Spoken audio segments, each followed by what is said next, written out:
Bom dia, sejam todos bem-vindos ao Grupo Espírita Manuel Bento. Meu nome é Sérgio Carneiro e o tema da nossa palestra é Ante o Cristo Libertador, desse livro Fonte Viva e Psicografia de Chico Xavier, pelo Espírito Emmanuel. Nós vamos falar da lição 172.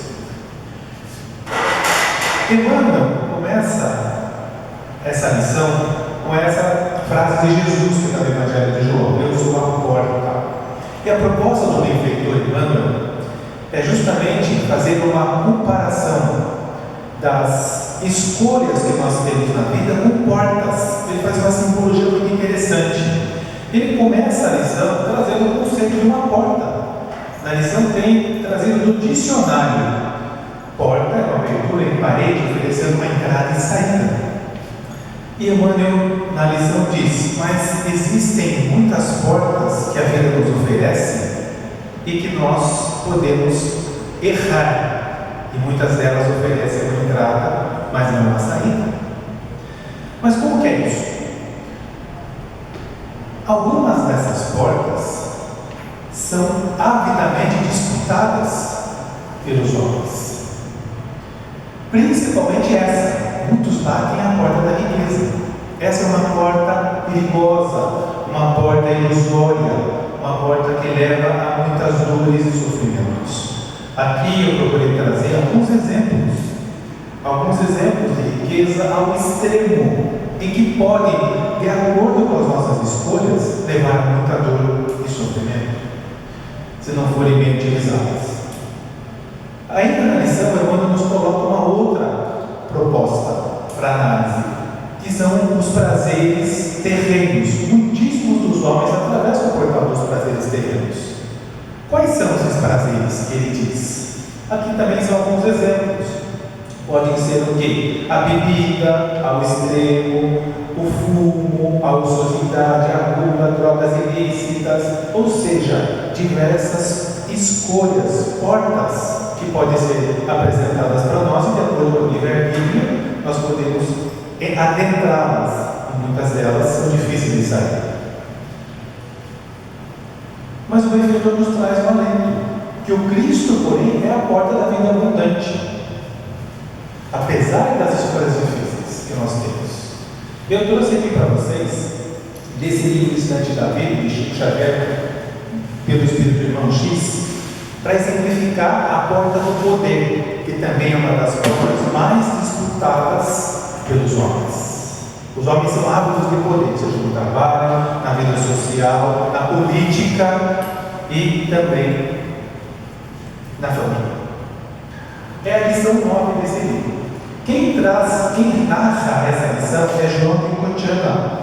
É um benfeitor da região da Bulgária, que fazia um trabalho de esclarecimento para os seus iniciados. E Cocciana começa a história assim. Diz a lenda que Deus, numa determinada etapa da criação da terra, resolveu distribuir aos homens os dons da vida. Ele começa distribuindo aos bons o poder soberano. Quando Deus fez isso, os homens, a notícia correu pela terra e os homens se organizaram para poder pedir também a Deus uma audiência para conseguir o quinhão dos dons que estavam sendo distribuídos. E vieram então os intelectuais. Os intelectuais vieram a Deus e perguntaram: Deus, nós almejamos também o poder soberano. E o Todo Misericordioso disse: eu já dei, eu já atribuí o poder soberano aos bons, que são os homens que vão desenvolver, que têm a capacidade de amar, consolar e ter no coração os atributos necessários para poder levar o homem ao amadurecimento. Então eu não posso derrubar uma lei que eu já atribuí, mas eu tenho outros dons para oferecer. E eu ofereço para vocês o domínio da ciência. E vão em paz. Vieram então os habilidosos ter com Deus. E o Todo-Poderoso, explicando que não era possível atribuir a eles o poder soberano, deu a eles o engenho. Vieram então os derrotados, e da mesma forma, almejando o poder. E o todo misericordioso atribuindo a eles o dom do trabalho. E então vieram os derrotados. Esses vieram em grande número, reclamando de tudo, colocando defeito na criação, e pediram audiência ao todo misericordioso. Deus os recebeu e disse: meus filhos, o que desejais? E eles responderam de forma ríspida: nós almejamos o poder soberano, nós exigimos o poder para nós. E o Todo-Poderoso disse: não é possível, meus filhos, porque eu já atribuí o poder aos bons, que são aqueles que vão desenvolver a capacidade de perdoar o seu próximo, reerguer o caído, consolar os necessitados.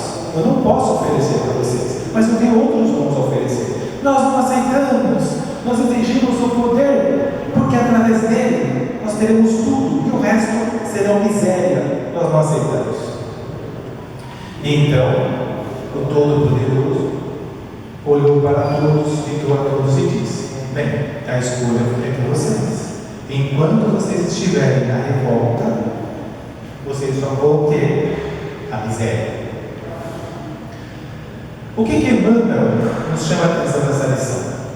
Quando ele fala de portas, ele nos apresenta uma simbologia com as nossas escolhas. Nós temos o livre-arbítrio para escolher os caminhos que nós trilhamos. Muitas delas são erradas, como eu trouxe os exemplos. As portas, muitas vezes, da riqueza, quando utilizada de forma incorreta. A porta dos prazeres, quando utilizado também, quando nós escolhemos de forma equivocada. Mas a doutrina espírita não condena ninguém. Muito pelo contrário. Conforme nós já estudamos, é o Consolador coletivo. É através da consolação, dos ensinos do Mestre, dos ensinos das obras básicas, nós vamos encontrar a salvação.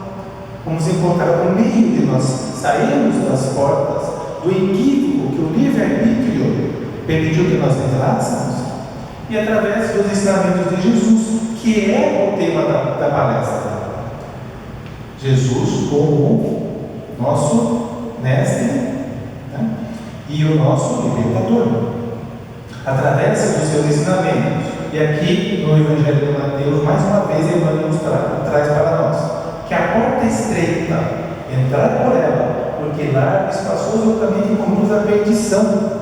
De uma forma alegórica, Cristo coloca: existem muitas escolhas para vocês fazerem, para nós fazermos e experimentarmos, e é necessário. Nós vamos errar muito entrando pelas portas largas, mas na doutrina, se nós observarmos, temos os caminhos e as informações para sair dela, para nos consolarmos. E para encerrarmos a nossa palestra, aí a gente começa a entender quando Cristo diz que eu sou o caminho, a verdade e a vida.